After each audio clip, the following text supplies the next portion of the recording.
இருக்கும் நாயன்மாரின் பெயர் ஏயர்கோன் கலிக்காம நாயனார்.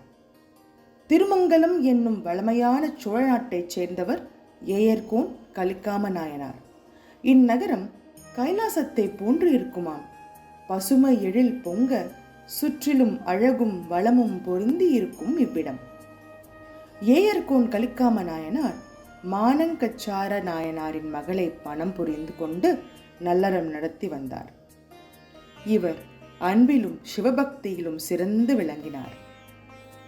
இவர் சிவத்தொண்டு புரிந்து அவர் சேவை செய்வதையே வழக்கமாகவே வைத்திருந்தார். இவர் அந்நாட்டில் சோழ மன்னரின் படையில் தலைமை பொறுப்பில் இருந்து வந்தார். இவர் சுந்தரமூர்த்தி சுவாமிகளின் காலத்தில் வாழ்ந்த நாயன்மாராவார். சுந்தரர் சிவபெருமானை பறவை நாச்சியாரை தூதராக அனுப்பியதை அறிந்த ஏயர்கோன் கலிக்காம நாயனார் சுந்தரர் மீது மிகவும் கோபம் கொண்டார். கோபம் மட்டுமல்லாது இதனை நினைத்து மனம் வாடினார். எப்படி இறைவன் சுந்தரருக்காக இப்படி செய்தார் என்று துன்பப்பட்டார்.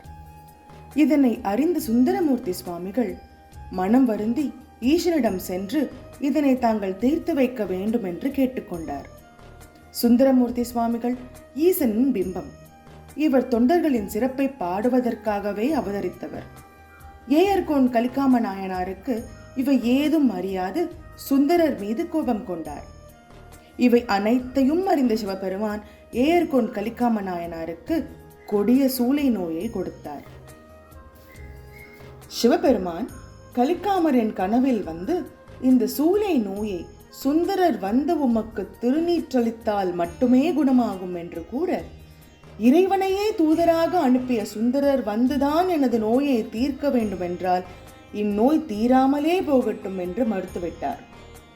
சிவபெருமான் சுந்தரின் கனவில் தோன்றி, நீ கலிக்காமரை நேரில் கண்டு அவனது நோயை தீர்த்து வைப்பாய் என்று கூற, சுந்தரரும் கலிக்காமரை நேரில் சென்று பார்த்தார். கலிக்காம நாயனார், நீங்கள் வந்துதான் இந்த நோயை தீர்க்க வேண்டுமெனில் தீராமலே போகட்டும் என்று தன்னுடைய வாளால் வயிற்றில் பாய்ச்சி உயிரை நீத்தார்.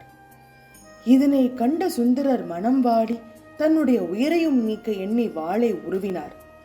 சிவபெருமான் இத்தனை திருவிளையாடலையும் நிகழ்த்தி கலிக்காம நாயனாரை காப்பாற்றினார். உடனே சுந்தரின் கையில் இருந்த வாளையும் பிடித்து தடுத்தார்.